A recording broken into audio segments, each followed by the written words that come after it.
When using a belt sander to smooth a piece of wood, you typically have to clamp down the wood to keep it from moving, and here's the reason why.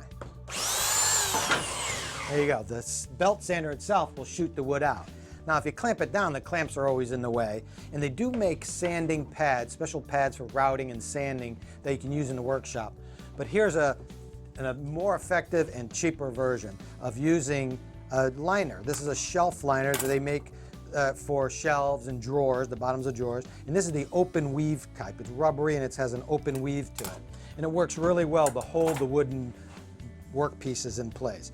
So just put it out over the workbench and cut it to size with scissors.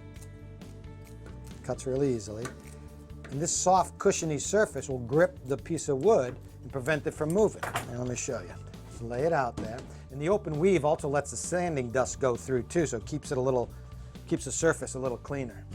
So when you start sanding, it'll grab the piece of wood and keep it from moving.